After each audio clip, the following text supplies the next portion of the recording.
Um, a lot of times people don't realize that financial security is such an important part for their future, especially when you're looking at retirement. On today's show, we're going to be speaking to someone who works in finance, who's going to give us some advice on how to look forward to making our money work better for us.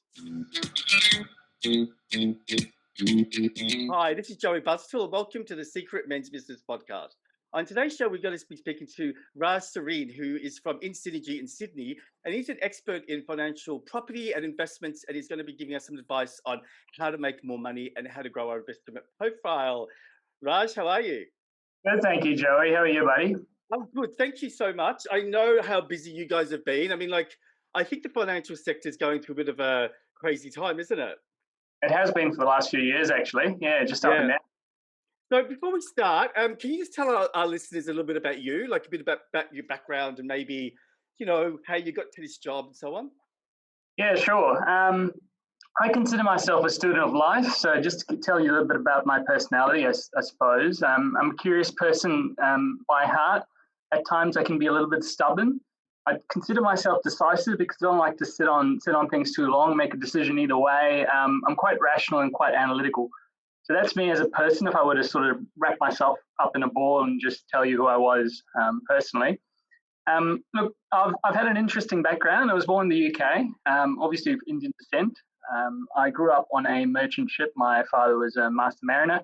And so we spent a lot of our younger years, myself, my younger brother, 2 years younger than me, my mother and my father, sailing all around the world. So that was very interesting. And then we moved to New Zealand, and that's where I spent a good part of my adult life. I went to university there and just ended up studying finance because who knows why? It's just attracted me to it at some point, and I did it.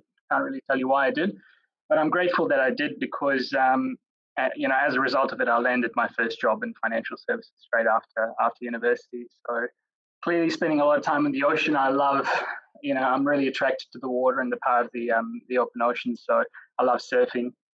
I did also spend about 6 years racing motorcycles in New Zealand and in Australia. So that's a big part of who I am as well.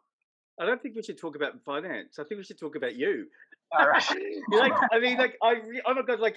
I really want to maybe ask you to come back because I'm curious to know what it's like to live on a ship and travel the world. Like that would be such an Yeah. interesting experience. So we Yes. may have to, we may have to get you back for that one. I'd love to talk about it. Yeah. So when it comes to financial security, again, before we get started into some of the deeper questions, Yeah. I didn't even know what that means. Like when people say portfolio and they say investments and they say hedge fund, I don't want you to go into a lot of details, but what does it really mean to be in property investment? Does it mean that you own a number of properties, or can you tell us how it works? Yeah. There's a couple of questions there. So I think you mentioned financial security. Yeah. It's quite a vast concept because it means different things to different people, and it really comes down to what you want. What makes you happy, how much you need to live on, and that's different for different people. But it's also different for where you live. So, for example, when I lived in Perth, it was very different to when you live in Sydney. It's a lot less expensive to live in Perth than it is Sydney. So financial security in Perth could mean 30%. You need 30% less on average to live the same sort of lifestyle that you do in Sydney or Melbourne. So that is a very personal decision, and a big part of my career, I've helped people just talk about that and understand what that is. In fact, that is where most people should start. And really, even before you start talking to people like myself, you should be having that conversation with yourself, your partner at home, trying to understand what that really means for you, because it opens up a lot of emotions and it opens up a lot of ideas, and that's where you start to form an idea of what financial security might mean for yourself. Can I ask you a quick question? Yeah. Do you think that what you just said is a very unique thing to what you do, just personally, or the business that you work for? Because I've never heard of any financial person talking about emotions and about, it just seems like you've got a bit of more of a holistic approach to financial security versus, say, the banks and other places where it's all about money. Yeah, it's about money. Look, I spent most of my career working for banks, for big four banks across Australia and New Zealand. So I get it.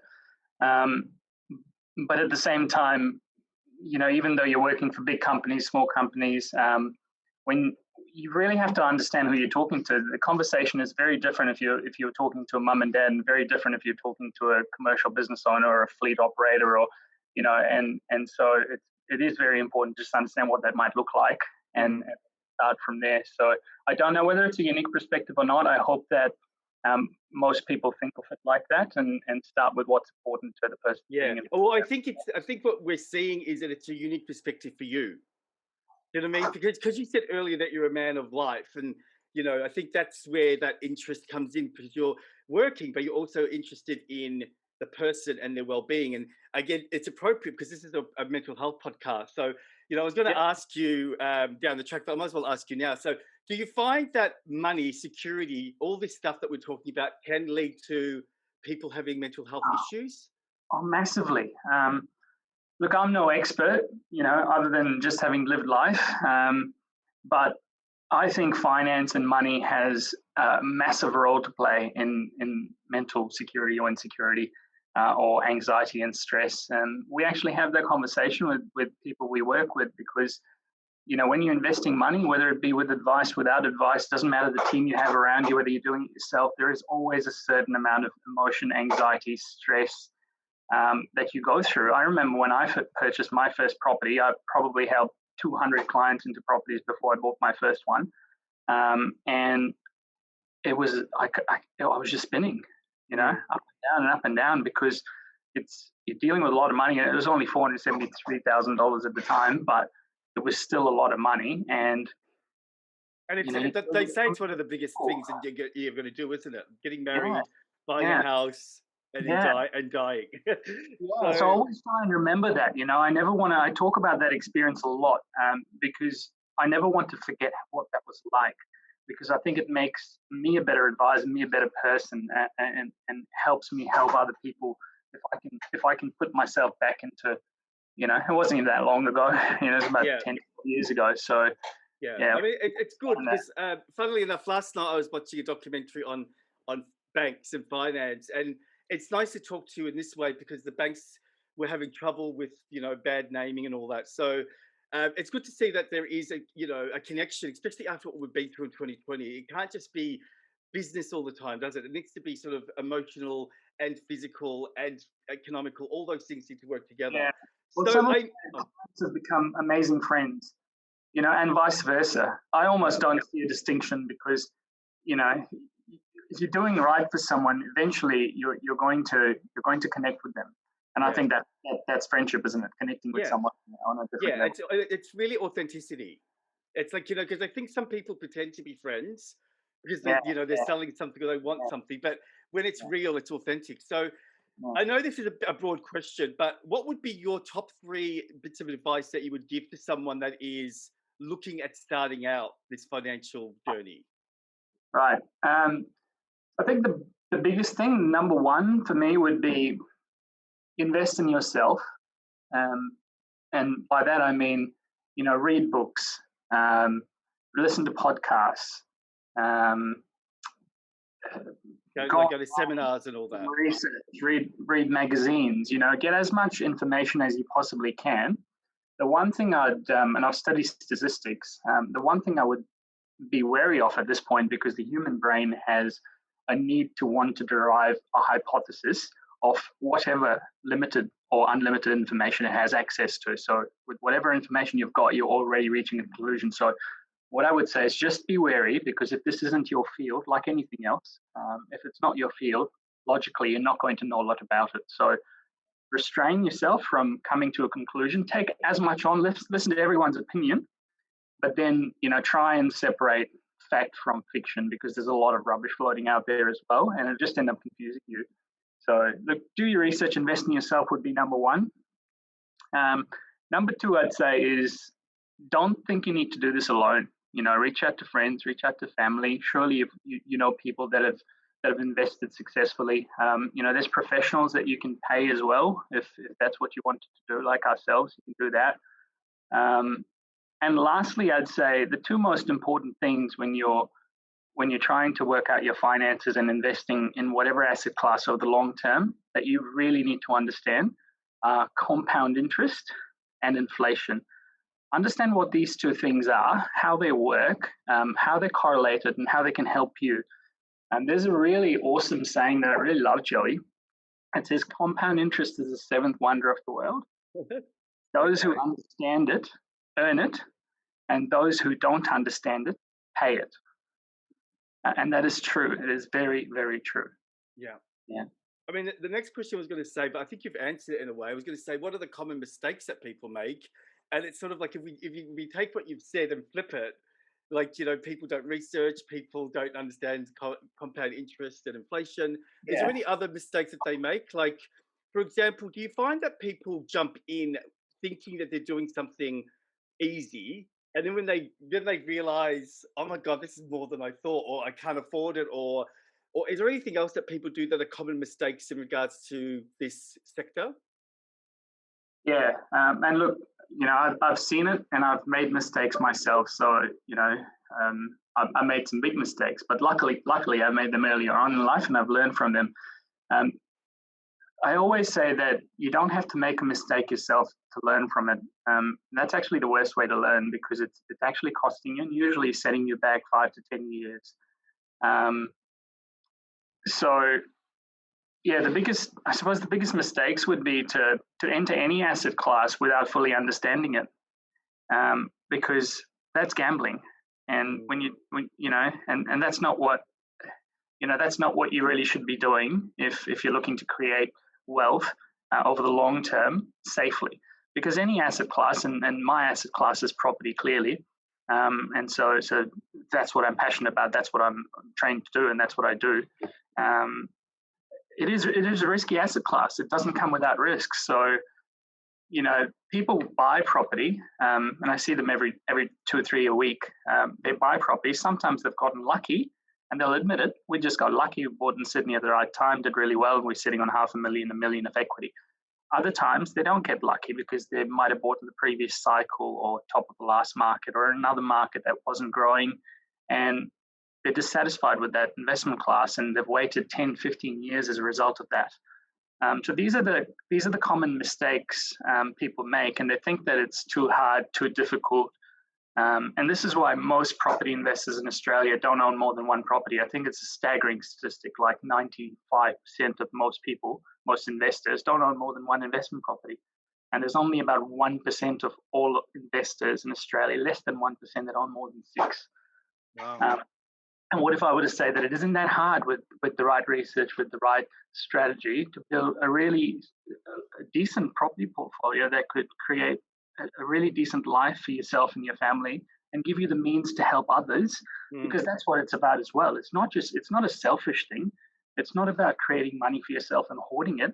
It's about helping others. How do you help others if you haven't helped yourself? You need the analogy of, you know, when you're sitting in a plane and the pressure sensors go off and it drops the mask, so put it on yourself first before your child. Yeah. And there's logic to the madness. It's because if you can't help yourself, you can't help anyone else. And, you know. Yeah, it makes sense.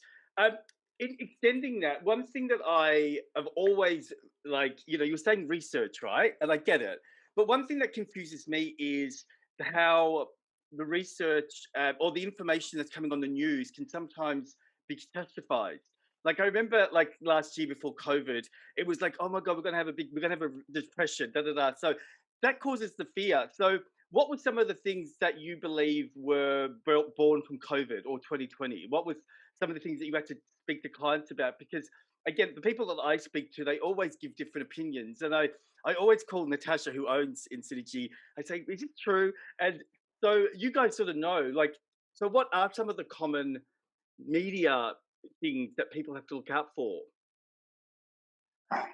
I rarely listen to the news. I rarely read newspapers, and I know I should probably say that earlier when I said read as many sources of information as possible. And I started listening to the media as well. That's how I initially, you know, like everyone else, thought, you know, reading newspapers. I won't name names, but that was a good way to get your information in the mornings. But it's actually not. Well, not for property anyway, because generally speaking, you know, the news needs to be sexy enough for it to be published, right? That's just common knowledge. But oftentimes, if you're doing this right, it's not very exciting. Mm. If you're growing at 5 to 6% per year, that's not a headline. You know, 20% drops and 30% lifts are, but that often doesn't happen, and certainly not in 1 year. Um, so look, the media is the media. They're there to serve a purpose. So take that with a pinch of salt. Yeah. And the newspapers are no different as well. So you can almost do the opposite and then do well. There is no accountability, unfortunately, Joey, as you said, which is disappointing. They can publish anything by the sounds, and it's okay. Well, But it sounds like there's an agenda, right? Like, so what you're sort of telling us is don't listen to what the news says, go and speak to an expert like yourself, because the media wants, I think they want, like you said, sensationalism. So that, yeah, but has that scared people? Have you found that has it made people uncomfortable? oh, absolutely, absolutely. So Because how do you get around that? How do you get around that fear that gets sort of sort of get drummed in? If you watch TV and you watch the news, you're yeah, automatically going to say, "Oh my god, I'm not going to buy any investments because of what they said," but yeah. they don't know the truth. Yeah, well, most people are quite rational, so we have a really scientific approach to data analysis. So it's not opinion based. It's not just because I say something, or I don't have a crystal ball any more than you do. Mm. But what I do have access to, which perhaps you don't, is access to a whole bunch of research, a whole bunch of data from ABS, from CoreLogic, from Resdex, Hotspotting, all these guys that basically sell data for a job. They don't care if the market's going up or down. So to me, they're the most unbiased source of data that you could buy. Now, of course, there's a cost to buying that data, and then you need to know how to analyze that data. So clearly there's a whole career behind this, and that's why we're all in business, right? But yeah, look, it was a very nervous time, and it was a nervous time for me as well. My partner works in travel, so she was affected at the start of February. But don't get me wrong, it creates some really good opportunities. These troubled times create opportunities if you haven't been affected, and if you've got all your ducks in a row, and you're going to invest anyway, you can actually buy really well and during these Yeah, times. Funnily enough, even with what my wife went through and is still going through, because international borders are shut, we still ended up investing in a property during that time, because we were going to do so anyway, and that just created an even better opportunity for us to do so, and yeah. so we did. Can I, But look, can I, I was going to say, can I tell you what on the documentary I was watching last night, one of the Rothschilds, this was their quote, right? Someone said, when is a good time to invest? And the answer was, when there's blood running in the streets. yeah, So, yeah. meaning taking advantage of like COVID would have been a good opportunity, because there would have been opportunities to buy maybe at a lower price. Would that be right? Yeah, that's right. Yeah, Yeah. and interest rates are at historical lows. And look, once you start understanding the markets, you go, okay, there's thousands of markets in Australia, divided mainly by the capital cities. So once you start looking outside the most expensive markets, if you think about it really logically, again, I said initially I was a very logical person, so here's a bit of logic for you. COVID's affected the whole country, right?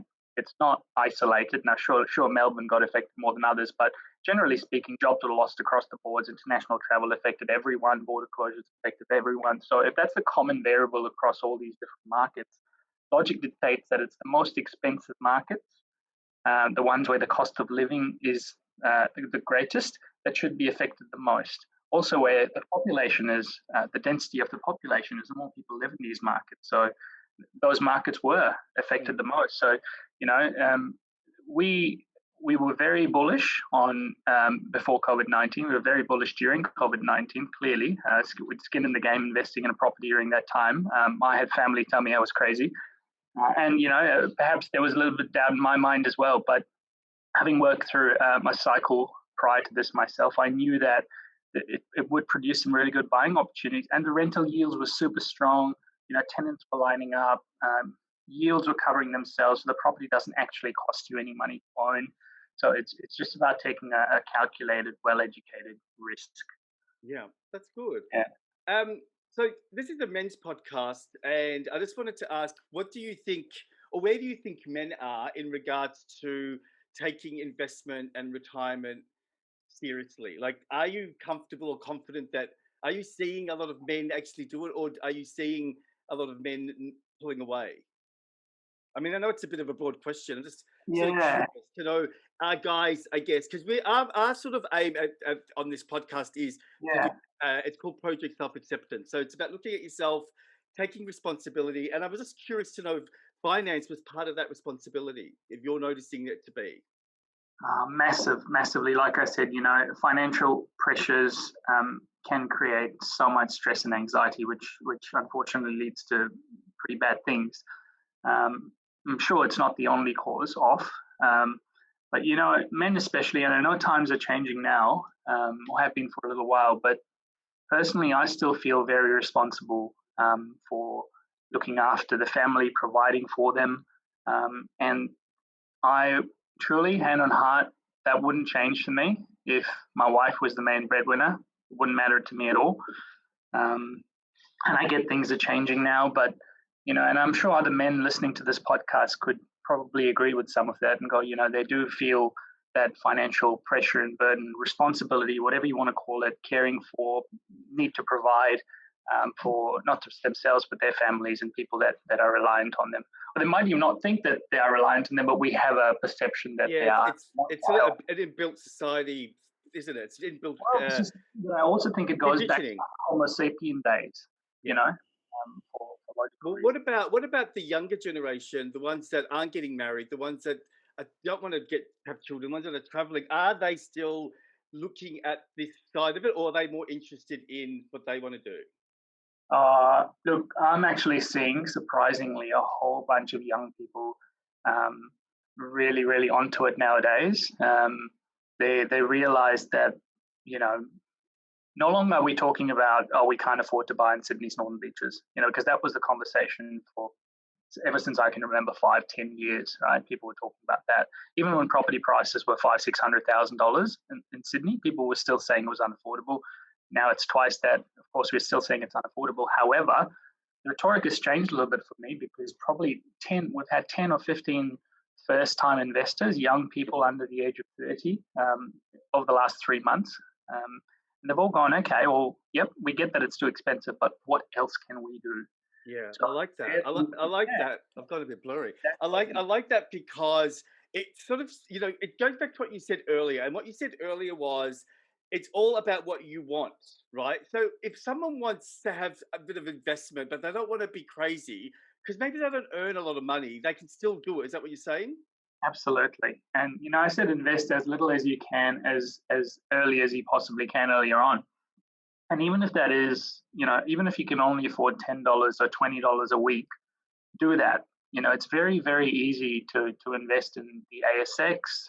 You just log on to any Combank, net banking, ANZ banking, NAB. All these guys have very easily accessible online banking platforms that you can easily set up direct debit into that invest in, ETFs, or you just pick a fund, ask a friend, because over the very long term, over sort of 10, 15 years, the average growth rate in shares and property about 10% per annum over the very long term. So sometimes they grow less, sometimes they grow down, sometimes they grow up a lot more aggressively, but on average across 50, 60 years, that's the average growth rate. So start somewhere, start small, build your confidence, but mainly do something.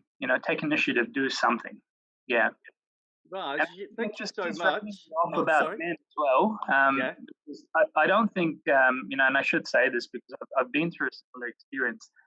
Um, so a couple of times in the past, I've lost income for 2 or 3 or 4 months at a time, and my wife and I have known each other for 12 years now, 11, 12 years, so a long, long time, and there's still been a level of was it insecurity from my end, pressure, um, yeah, and it's been a really negative. I've been in a really negative space, negative emotions, and it wasn't anything she had done. It was mainly me and the way I reacted to the situation and what I thought I needed to do. Perhaps not feeling capable, or all those feelings that come to fruition when something Mm. like that happens. And then as a result of those feelings, you start reacting to situations differently than you normally would have, which creates this downward spiral, not just for you now, but for your family and everyone else in that family environment, in that group. Mm. So, How do you change that? well, the thing men don't do very well, and this is myself included, is we don't know how to talk about our emotions. Yeah, Um, that's the reason why we do this group and the yeah, podcast yeah, because really it's about acceptance, right? Like it's accepting that whatever happens, because what you were doing in your mind was creating anxiety. because it's that crystal ball thing. You don't really know what's going to happen. And Yeah. so, but at the end of the day, we always end up working things out. You know Yes. what I mean? Like that's the thing. People forget that we always work things out. And they always think it's going to be the worst scenario. It's going to be you're going to lose everything. But I know we're talking about money and investment, but I think a big part of that is that we need to start thinking that it doesn't own us, Yes. right? I love what you said at the beginning. I think that's going to be the crutch of the message is that really listen to what you want and make what you want work, rather than I don't know what you think, but there are a lot of people out there they want more, and it's because they're comparing or they want to keep up, and I think that was Dangerous. dangerous. That's dangerous, isn't it? You'll never be satisfied. I see it around me. I see it, in people I know, and I'm always. I used to be one of those people not long ago. And one really important thing. So I have a life coach. I like to call him. But he's a very senior person in banking and finance, and he just took me under his wing several years ago, and now I just bounce ideas off him as and when needed, and his guidance is just he knows who I am as a person. He's seen me coming up through the ranks. He knows my capabilities. So I think it's really important to have one or two people, three people like that in your corner. Yeah, You can like bounce like ideas off, mentors and all that. yeah, mentors, not just professionally but also personally. Yeah, And they can help you with life experience that you're not going to have for the next 20, 30 years, and then you're looking back in hindsight. How good would it be to have that hindsight today? yeah. But that's what mentors do for you, is they give you the hindsight today.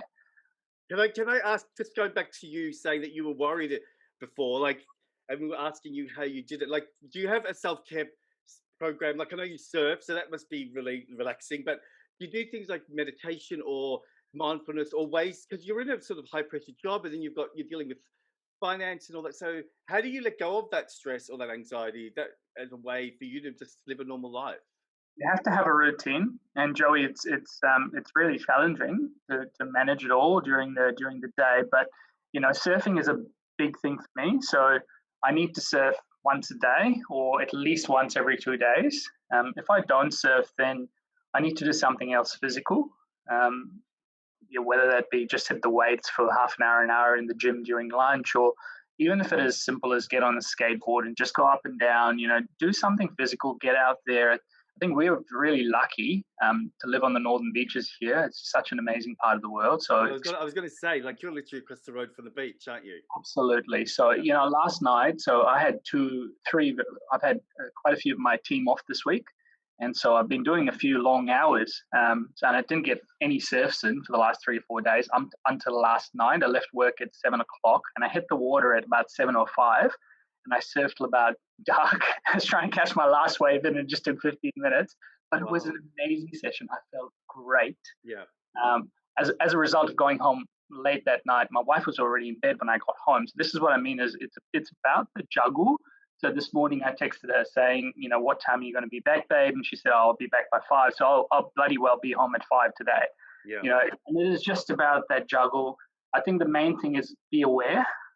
Be aware that it's not easy. Be aware of what your needs are, what makes you happy, whether it's exercise, whether it's meditation, whatever works for you as a person. Be aware that that's what you need to do, and then do it. Make it a priority. You've got to make yourself a priority, because Mm. you can't help anyone else if you're not good up here. Yeah. We definitely have to have you back on. I need to hear about this boat. Yeah.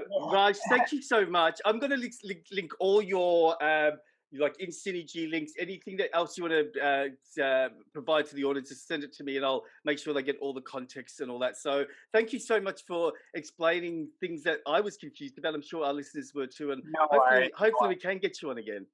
Yeah, I'd love to. I'd love to. And I'm also happy to help anyone out. If any men want to reach out to me and if they're struggling or in a dark place, please reach out. We're all really busy, but that's the juggle again. I'll make time like we did today, Joey, after Yeah. several schedules. But it's important to do this sort of stuff every now and then. So Yeah. Thank get you help. so much. Thanks, mate. So you've been listening to the Secret Men's Business podcast. Now, don't forget the podcasts are out on Monday and on Thursdays at 9 a.m. So that's 2 a week. Now, don't forget, hit the subscribe button so you make sure that you get all the notifications of when the podcast is on YouTube or on the listening platforms. Have a great week, guys. See ya.